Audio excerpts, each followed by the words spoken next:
आज का हमारा टॉपिक है फ्रैक्शन, जिसमें हम पढ़ेंगे कि फ्रैक्शन होती क्या है और कितने टाइप की होती है। Fraction means a part of a whole.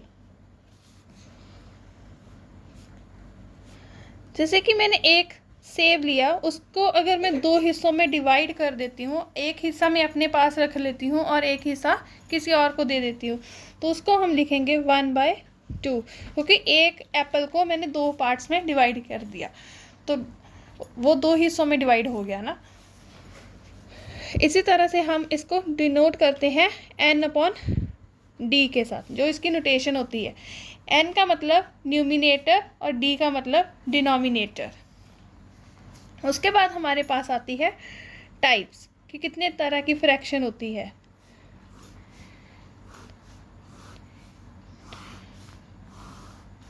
हमारे पास 5 तरह की फ्रैक्शंस होती है। फर्स्ट टाइप होती है हमारी proper fraction, second improper, third unit fraction, like fraction and unlike fraction. इसको हम एक एक करके डिस्कस करेंगे कि इसमें होता क्या है। फर्स्ट हमारी आती है प्रॉपर फ्रैक्शन।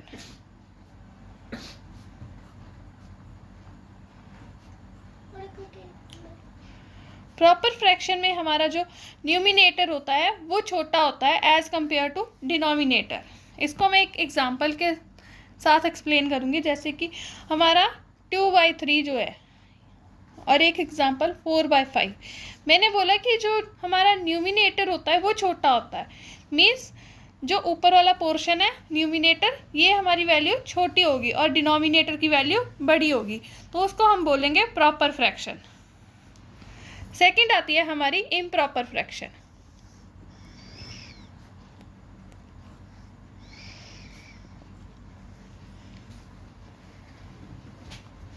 जिसमें हमारा न्यूमिनेटर जो है वो बड़ा होगा और डिनोमिनेटर जो होगा वो छोटा होगा।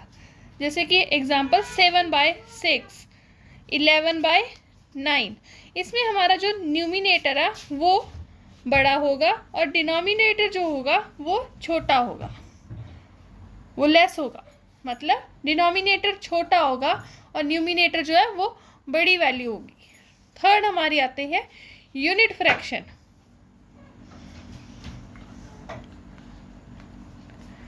यूनिट का मतलब होता है 1। यूनिट का क्या मतलब होता है? 1।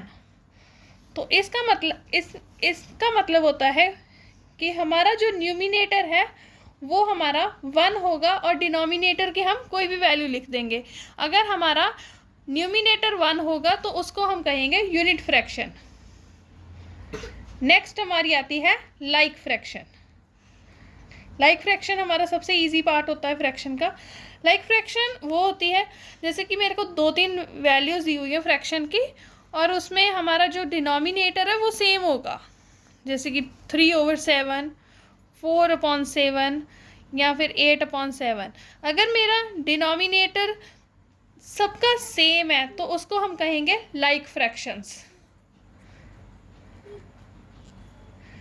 नेक्स्ट हमारा आता है unlike fraction.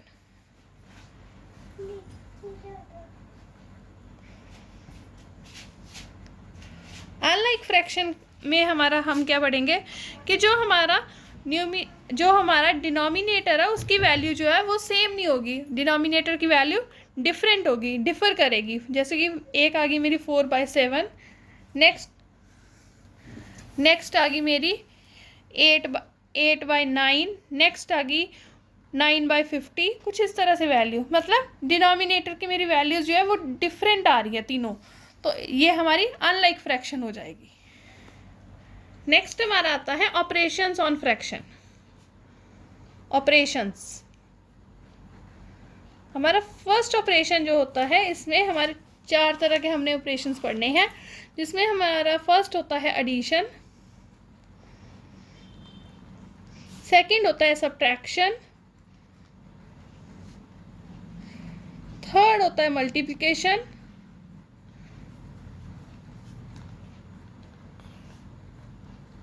And last one is division.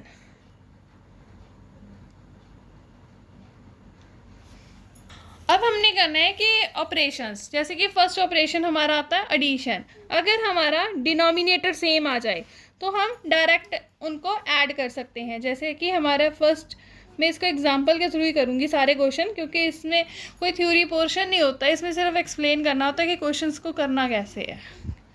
जैसे कि 4/3 एंड 7/3, तो मैं क्या करूँगी 4/3 प्लस 7/3।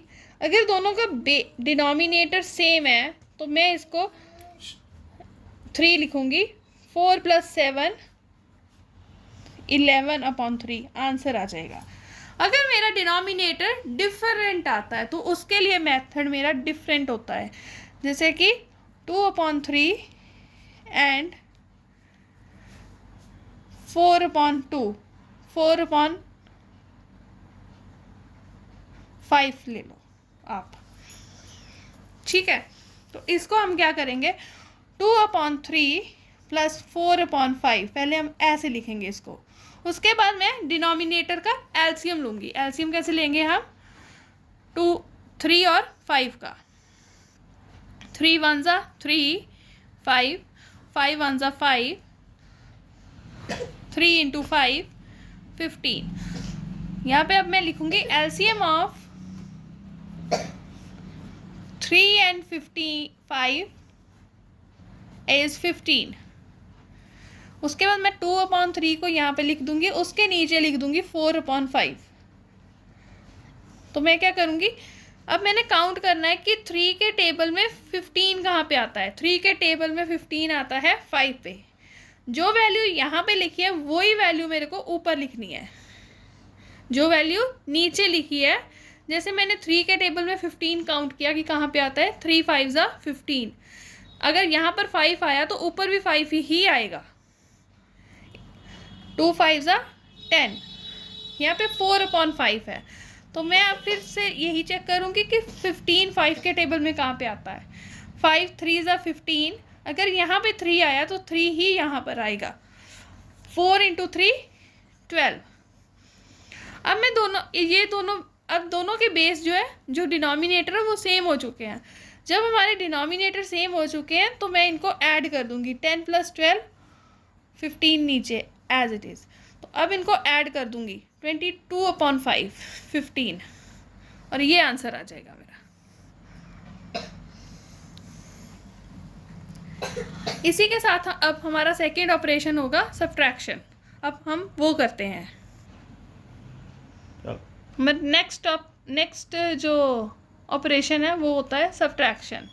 इसमें हमने क्या करना होता है कि अगर हमारा डिनोमिनेटर सेम हो, जैसे कि 4/7 माइनस 3/7, इसको तो सॉल्व करना बहुत इजी हो जाता है कि इसका एलसीएम आ जाएगा 7, 4 - 3 1/7, ये आंसर आ जाएगा। जो हमारा इसमें सेकंड पार्ट है, अगर हमारा डिनोमिनेटर डिफरेंट आ जाए, जैसे 4/5 माइनस 3/2, तो इसमें हम क्या करेंगे 5 और 2 का एलसीएम ले लेंगे। 5 1 ज़ा 5, 2 2 1 ज़ा 2, इन दोनों का एलसीएम आ जाएगा 5 × 2 10। सेम एज इट इज़ हम इसमें करेंगे 4/5 और यहाँ पर लिखेंगे 3/2। अब 5 के टेबल में 10 कहाँ पे आता है ये चेक करना है। 5 के टेबल में 10 आता है 2 पे, और यहाँ पे भी 2, तो 4 2 ज़ा 8। अब 2 के टेबल में 5 कहाँ पे आता है, अब 2 के टेबल में 10 कहाँ पे आता है ये देखेंगे। तो 2 के टेबल में 10 आता है 5 पे। जो वैल्यू हमने नीचे लिखी है वही वैल्यू हम ऊपर लिखेंगे। तो 3 5 ज़ा 15। अब 4/5 दोनों का बेस जो है वो सेम हो चुका है, मतलब डिनोमिनेटर सेम हो चुका है, तो इनका एलसीएम आ जाएगा 10। 8 - 15, 15 में से 8 माइनस करेंगे तो 7। अब माइनस की वैल्यू बढ़ी है तो माइनस का साइन आगे आ जाएगा, -7/10, ये आंसर आ जाएगा। एक हमारी छोटी क्लासेस जैसे क्लास 4th 5th 6th इन क्लासेस में हमारे जो क्वेश्चंस है वो इस तरह से भी कई बार आते हैं। 3/2 यहाँ पे लिखा होता है सब्ट्रैक्ट 3/2 फ्रॉम 7/4। फ्रॉम का मतलब है कि फ्रॉम के बाद जो वैल्यू जो सेकंड नंबर पे वैल्यू आती है उसको हम आगे लिख लेंगे, और जो हमारी पहले नंबर पे वैल्यू आती है उसको हम बाद में लिखेंगे -3/2। अब इन दोनों का एलसीएम लेके इसको सॉल्व कर देंगे। 4 और 2 का एलसीएम लेंगे। 2 2s are 4, 2 1s are 2, 2 1s are 2, 2 1s are 2। एक मेथड और मैं यहाँ पे एक्सप्लेन करती हूँ। ये मेथड लंबा हो जाता है, अगर आपने शॉर्टकट मेथड अपनाना चाहते हो तो उसके लिए 2 × 2 4, एलसीएम आ जाएगा 4। 4 को 4 के साथ डिवाइड करेंगे तो आएगा 1 मल्टीप्लाइड बाय जो हमारे को नंबर दिया होगा ऊपर उसके साथ मल्टीप्लाई कर देंगे। 2 के टेबल में 4 कहाँ पे आता है? 2 2s are 4, 2 × 3, 1 × 7 7, 2 3s are 6/4। 7 में से 6 माइनस करेंगे तो 1/4। तो इसी के साथ हमारी सब्ट्रैक्शन ख़त्म होती है। अब हमारा नेक्स्ट ऑपरेशन स्टार्ट होगा जो कि है मल्टीप्लिकेशन। हमारा नेक्स्ट ऑपरेशन आता है मल्टीप्लिकेशन। जैसे कि हमने छोटी क्लासेस में भी सीखा है कि मल्टीप्लाई करते हैं हम फ्रैक्शंस की। तो हम क्या करते हैं, इसका मैं पहले बेसिक रूल सिखाती हूँ। किसी भी बच्चों को आते नहीं होते हैं, सारे के सारे बहुत तरह की कटिंग कर देते हैं बच्चे, बहुत बार देख चुके हैं हम। न्यूमिनेटर डिनोमिनेटर जो कटिंग होती है न्यूमिनेटर डिनोमिनेटर की हो सकती है, इधर से इधर हो सकती है, ऐसे हो सकती है, ऐसे हो सकती है। जो हमको नहीं अलाउड है, न्यूमिनेटर के साथ न्यूमिनेटर की कटिंग कभी भी पॉसिबल नहीं होगी। डिनोमिनेटर के साथ डिनोमिनेटर की कटिंग कभी भी पॉसिबल हो ही नहीं सकती। सो क्वेश्चन हमारा गलत हो जाता है इसके साथ। हम न्यूमिनेटर को डिनोमिनेटर के साथ कटिंग कर सकते हैं, ये वाले न्यूमिनेटर के साथ डिनोमिनेटर कैंसिल कर सकते हैं, इसके साथ इसको कटिंग कर सकते हैं, या इसको ऐसे, मतलब या तो सीधी सीधी ऐसे ऐसे या क्रॉस के साथ। कभी भी ऐसे और ऐसे कटिंग पॉसिबिलिटी नहीं होती कभी इनकी। मल्टीप्लिकेशन में हमारा जो क्वेश्चन है 16/35 मल्टीप्लाइड 5/4। तो मैं क्या करूँगी, 5 1s are 5, 5 7s are 35, 4 1s are 4, 4 4s are 16। मेरा आंसर आ जाएगा 4/7। इसके साथ हमारा नेक्स्ट ऑपरेशन जो है वो होता है डिवीज़न, जिसको हम कहते हैं डिवाइड करना। इसमें भी कट करनी तो कटिंग है, बट इसमें थोड़ा सा मेथड थोड़ा सा अलग हो जाता है। जैसे कि हमारे पास नंबर आते हैं 4/5 डिवाइडेड बाय 16/25। जो ये वाला पोर्शन है इसको मैं एज इट इज़ लिख दूंगी। जब डिवाइड को मैं मल्टीप्लाई में कन्वर्ट करूंगी, ये चीज़ जो है ये रेसिप्रोकल हो जाएगी। रेसिप्रोकल का मतलब denominator is converted into numerator, और न्यूमिनेटर जो है वो कन्वर्ट हो जाएगा डिनोमिनेटर में। मतलब 25 ऊपर चले जाएगा और 16 नीचे आ जाएगा। 5 1s are 5, 5 5s are 25, 4 1s are 4, 4 4s are 16। So 5/4 answer आ जाएगा इसका। इसी के साथ हमारे 4 के 4 ऑपरेशन ख़त्म होते हैं। और इसके बाद हमारा जो फ्रैक्शन पोर्शन में एक बहुत इम्पॉर्टेंट क्वेश्चन पुट ऑन होते हैं, वो होते हैं कंपैरिजन। कंपेयर करना होता है, दो फ्रैक्शन दी होती है तो उनका कंपैरिजन करना होता है कि कौन सा बड़ा है या फिर कौन सा छोटा है, कौन सी फ्रैक्शन बड़ी है या फिर कौन सी फ्रैक्शन हमारी छोटी है। जैसे मैं इसमें एक नंबर लेती हूँ 1/2 एंड 3/4। मैं 2 और 4 का एलसीएम लूँगी पहले।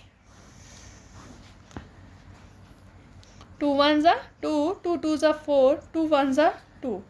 सो मेरा एलसीएम जो है वो आ जाएगा 2 × 2 4। मैं यहाँ पर अब क्या लिखूँगी, 1/2, और यहाँ पे लिखूँगी 3/4। अब मैं यहाँ पर 4 लिख दूँगी पहले। अब 2 के टेबल में 4 कहाँ पे आता है, 2 पे। 2 2 ज़ा 4, जो वैल्यू नीचे लिखी है वही वैल्यू ऊपर आएगी। 1 2 ज़ा 2, 4 के टेबल, अब फिर से यहाँ पर मैं 4 लिख दूँगी, तो 4 के टेबल में 4 कहाँ पे आता है, 1 पे, तो 1 ही ऊपर आएगा। 3 1 ज़ा 3। अब मैंने बताना है कि इनमें से कौन सी फ्रैक्शन बड़ी है, तो मेरी 3/4 इज़ ग्रेटर देन 2/4। अब इसको जिस फॉर्मेट में मेरा क्वेश्चन पूछा गया था मैं उसी फॉर्मेट में इसको कन्वर्ट करूँगी। 3/4 इज़ ग्रेटर देन 1/2। सो इसी के साथ ये वाला टॉपिक भी मेरा होता है ख़त्म। यहीं पे मेरा टॉपिक होता है फिनिश। अगर आपको इस टॉपिक के रिगार्डिंग कोई भी क्वेरी हो तो आप मेरे को पूछ सकते हैं थ्रू यूट्यूब पर मैसेज करके। और अगर आपने और ऐसी कोई वीडियो देखनी हो तो उसके लिए भी मेरे को यूट्यूब में मैसेज कर सकते हैं। और अगर आपको वीडियो अच्छी लगी हो तो लाइक कीजिए, कमेंट कीजिए, शेयर कीजिए और इस चैनल को सब्सक्राइब कीजिए और आगे और वीडियो देखिए। धन्यवाद।